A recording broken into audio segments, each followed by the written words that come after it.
So you might have listened to my previous episode where I talk about the dramas I was looking forward to, and where I mentioned Light Shop. That is what I'm going to be talking about in this drama because I have finally finished this drama. After after like 3 months. So yeah, I am definitely ready to talk about it. Hello everyone, welcome to another episode of the Dramasology podcast. In this episode, I am going to be covering Light Shop. Like I said, this is a drama that I was anticipating back in December, and it has taken me a while to finish it because I was watching it kind of with my family. And honestly, it's like a movie night, TV drama night, watch. And unfortunately, people get busy and we don't have time to watch it every week the way we plan. So it's taking us quite a while to finish this drama. But finally we finished it and I have so much to say. I have so much to say. Just to say, to even just begin, I think this is a fantastic drama. I think that it doesn't really get better than this when it comes to like good writing and just like immersion. I think this one does a great job. For those who don't know, The Light Shop is a 2024 Korean drama. I would call this like a thriller, mystery, supernatural kind of drama. It aired on Disney Plus with a total of 8 episodes. And before I even get started on anything, I just want to say spoiler alert. I will be spoiling things because I have to go into like really fine detail about everything that happens. And so, this is not a spoiler-free review. Not that I do any, but just in case you thought that I did, like you stumbled upon this podcast and you have no idea, I do spoil things. So, spoiler alert. So why did I choose to watch this drama in the first place? If you know me or you know anything about me, you will know that I am a fan of Moving. Moving is this one drama by Kang Ful. This is a drama that I feel like was done tastefully. It was, just perfect drama, right? I would say that Moving kind of reminds me of Heroes, which is like an American TV series, in that it's just ordinary people with ordinary problems that also have superpowers, right? And so it kind of shows how these people exist with that, right?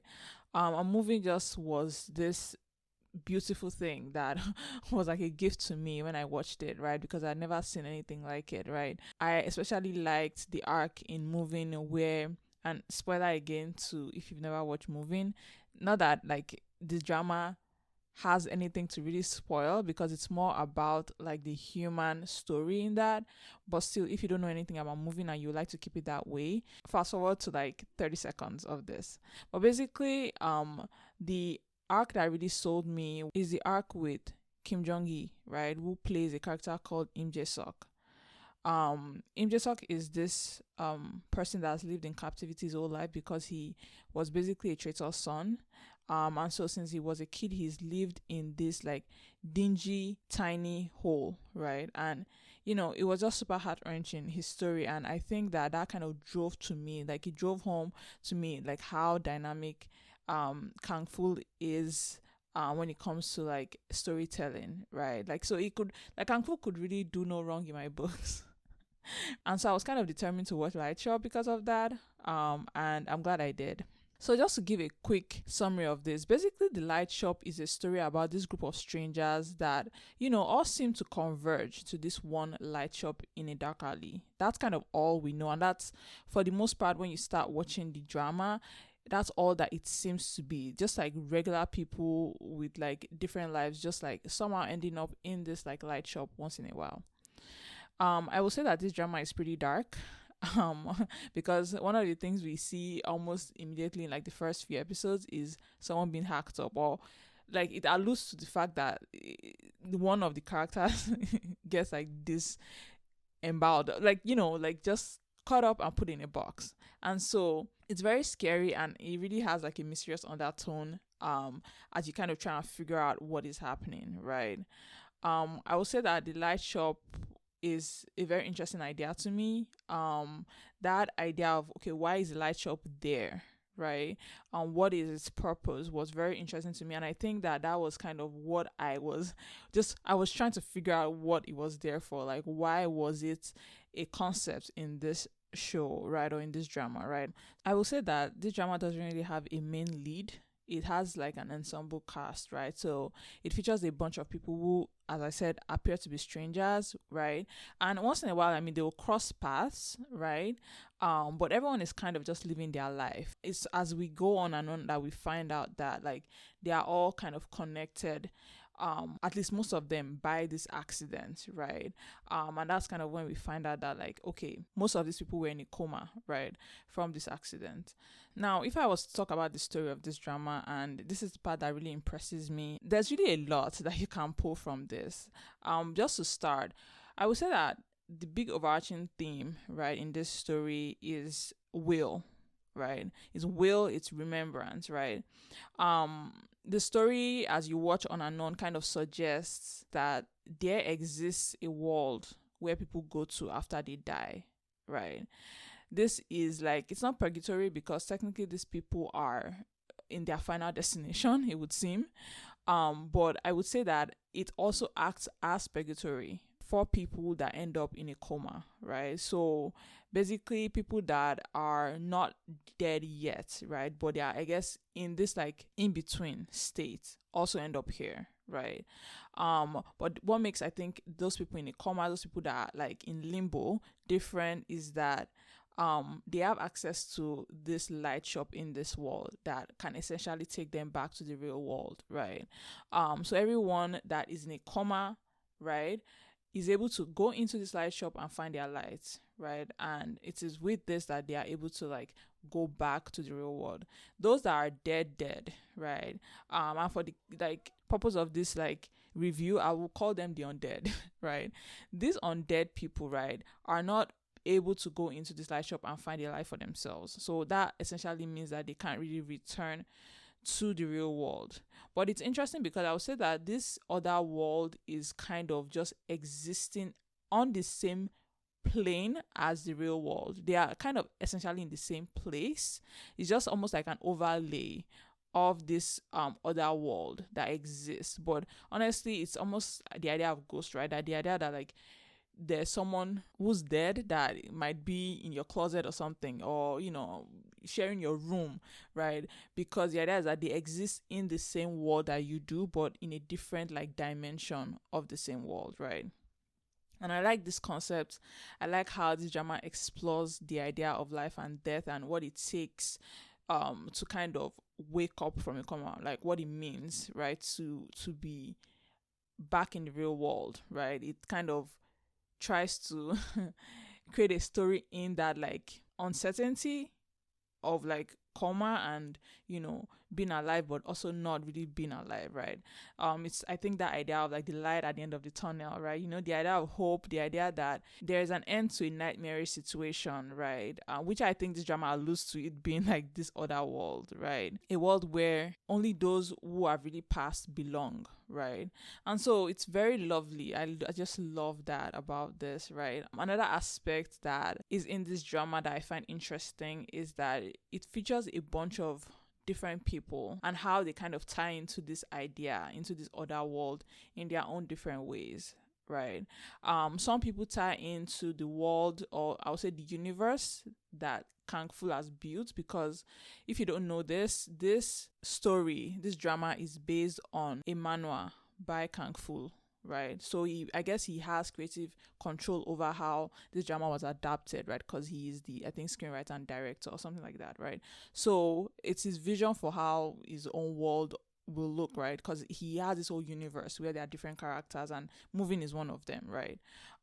So in this story you have a bunch of interesting people, and how they tie into this other world I find very fascinating. One person is that boy at the end of the drama that we find out can manipulate time, right? And therefore, because he can manipulate time, he can see the ghost. Because I think he said that like they don't break the rules of time, right? So there's no reason why he would not be able to see them, right? And I recall that they kind of showed him at the end of Moving as well. So I think his story is coming up at some point. Another character that I find interesting in how they play to this is the light shopkeeper himself, right? Who kind of acts as like that bridge between the two worlds.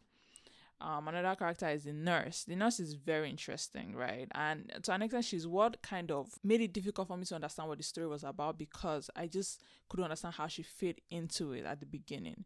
But basically, the nurse is that character that I think she's been in a coma before and has experienced the other world. Because of that, she can kind of see part of that other world. She can see people from that other world. And I think that also just means that basically anyone who has been in a coma kind of has this ability. We see that in the two high schoolers. At the end of the drama, right, the female high schooler chooses not to go through therapy, right?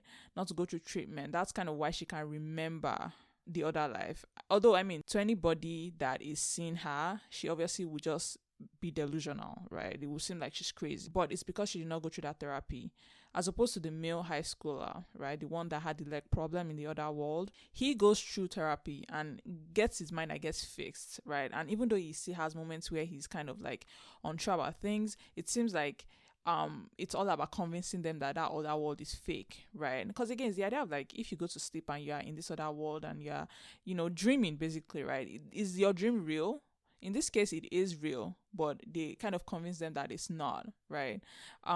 So yeah, this drama is also suggesting, right, that anyone that's also just close to death in any way, right, is able to start like seeing things, like the lines blur for them because they are basically about to be dead, right? So like the alcoholic is a good example, right? He can kind of see some people that are in that other world because he is about to like basically off himself just by being an alcoholic. And so that's very interesting to me. And I would say the last person that I think is an interesting dynamic in this story, an interesting character in how they play in the story, is the detective, because the detective could see these people before he died. That's why he got into an accident in the first place, right? The detective and the mortician as well, right? I think those people are just special, because I think the light shopkeeper does mention that some people are just like that. Granted, the person he was talking to, the high schooler girl, wasn't one of them because she was actually in a coma. But generally, I think the idea still stands that there are just some people that have that. So the mortician that's able to talk to the people that are like undead as they are passing into the other world, he's also kind of interesting. And I wonder what and why he's able to, because I don't think his own is the coma. So him and the detective are quite interesting. So yeah, there's a lot of symbolism in this, right? The idea of will, like I mentioned, and what it might look like to if you don't have will to keep going, right? So we see that with the office worker and his girlfriend. And again, she's the one that like we thought hacked up her boyfriend and put him in like a suitcase, or just hacked up a guy that was getting off the bus every day and put him in a suitcase, right? And we thought that, like me, my brother, my cousin, we all thought that there must be like she must be a serial killer of some sort. Like, so it was interesting because we actually find out that like she was actually trying to breathe life into him because he did not have the will to go on. He kept failing, he kept falling, and losing life, right? And so we see that like, yeah, the idea of will is very important in this world, right? And so we see that some people have that will to go on, and to go back by themselves, like the detective that, is able to find his own light and just go back. But we also see that will is used in a different way for some people, right? In that some people have the will not to pass on, like they don't want to go, right?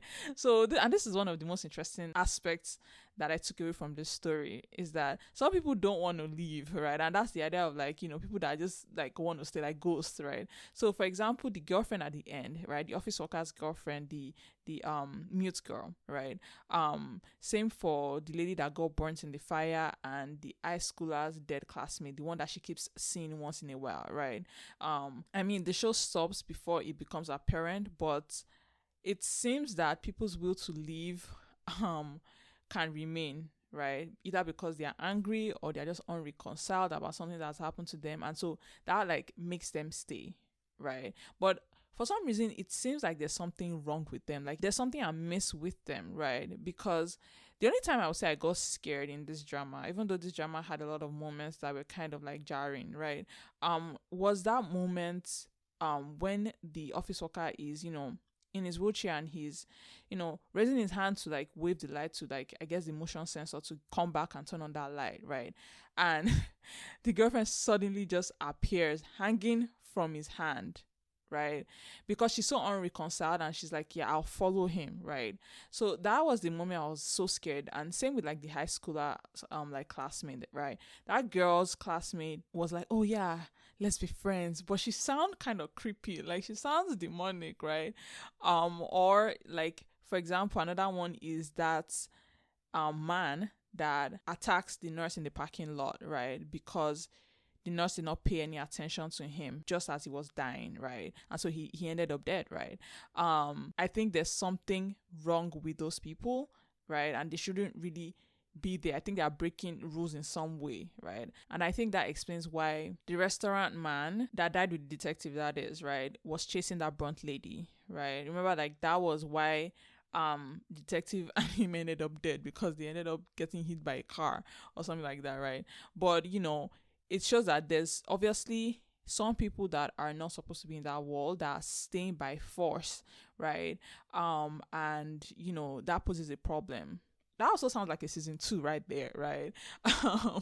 So I'm sure that might be in the works, but I do know like moving season 2 is coming out first. So yeah, we'll see. But yeah, I would say like the last thing, just to go back to the idea of will, is the will, or should I say like the courage to stay back, right? So the lesbian couple, one of them decides to stay back, right? Like, she goes into the light shop, she finds a light and she breaks it, right? And I find that very interesting, that some people can decide, and I guess that's the idea of the comma, that like it's really up to their will to live, right? She decides that no, there's nothing worth going back to if you're not there, and she decides to stay. And that brings me to the most important element in this story, which is color, and how color is used to represent different states in this like drama. um I was saying in the first few episodes, color and the color of the drama just doesn't seem that impressive to me. Like, it's dark, it's light, yes, the light shop is very light and everywhere else is sort of dark, right? But generally, like, it doesn't strike me, right, as odd or as different. But as the story progresses, you see color used in a way to kind of show the difference between the two worlds, even possibly, and this is my like theory about this, it's possibly showing a person's state of mind. When I say difference between two worlds, right, I mean it sort of alludes to the fact that the other world is in black and white, right? There's a moment where they show us an aerial view of the like light shop, so a view from like the sky, right? And we see that there are multiple light shops, right? There are multiple light shops, but more importantly, only the light shops are lit. Everything else is shrouded, right? Like, it's almost like there's a constant night, right? Whether the undead and the comatose, right, the people that are in this world can see this is what is up for debate. And so that's what I mean by like a person's state of mind, because we see in the last episode that the lesbian couple kind of exists in almost this their own fantasy reality, where they are happy together in this like world. Everything in the apartment that they are in is suddenly well lit and they seem just blissfully happy, right? Which kind of points to what the mortician said at some point. He keeps telling them that you are going to a better place. So to an extent, it seems like this other world is basically what you make of it, right? Because even like the light shop keeper seems to be passing away time quite happily this time with like his daughter, right? But yeah, that was also like a a huge plot twist, like mind blown, was very beautiful. I was touched. But yeah, it just seems that like when life gives you melons, like, the question is, what do you do with it, right? Some people wallow in regret, like the girlfriend of the office worker that's mute, that obviously like she's angry, pissed that he would not remember her. You can be angry like that man that attacks like the nurse, or make some lemonades like our lovely couple, right? So that's another interesting aspect that I just like I noticed, right? But yeah, generally I really like this story. I think it was well paced. Honestly, I could write a paper about this at this point. One last thing I will say before I end this is that when it comes to the story of this drama, right? I want to say that I feel like it reminds me of a few dramas. The first drama is just about any drama that was made by that like team that made Hospital Playlist Reply series. That group, that team. There's something about how both dramas try to humanize and show you like the mundane, despite bigger things that might be happening around, you know, in that story, right? And I think the beauty of both dramas is that you're kind of watching people just be human and experience the harshness and sweetness of life. But they twist it in such a way that it doesn't seem like that's what's happening and that's what it's about. But generally that's at the core of it, still what it's about, right? Another drama it reminds me of is Reset, the 2022 Chinese drama, where that boss just keeps going in a loop and our characters are trying to get out of it. That drama takes the time to delve into every character on that bus in like a poignant way that makes you kind of realize how complex everyone's like seemingly insignificant life is or can be. And I find that just amazing because this drama does the same thing. Is that like, even though it seems tiny, I mean, of course these people have this accident and everything, there's a bigger aspect to it, right? And that's why you have moments where like the mortician character, his assistant, that was kind of dismissive of the process of embalming and all that like thing that goes into it, right? And he tells her to apologize at some point, right? Because it's almost bigger, right, than anybody. It's but still at the same time it's almost like, yeah, like she said what she said, but like he knows and understands that there's more to it, right? And I kind of respect how you have those nurses and the doctors that will bow and take a moment of silence for the characters as they pass on, right? Because truthfully in this you see that there is a process to how the decision is made by these people that decide, I don't want to come back, or I'm struggling and I need that will to like push forward and open my eyes, right? So I do find that very, very interesting, and I like how Kang Fu is able to add that human aspect to storytelling, because he also does this in moving in a way that like I felt for the characters in such a deep way, right? So yeah, I honestly, it's just another beautiful one from Kang Fu. I love it so much, right? Like it's just so good. And honestly, I'm ready for moving part 2. I'm ready for season 2, like any day now, right? But yeah, that's really all I have in this episode. I hope you guys enjoyed this as much as I did. And yeah, thank you guys so much for listening to this episode. I will talk to you guys again next week. Have a lovely one. Bye.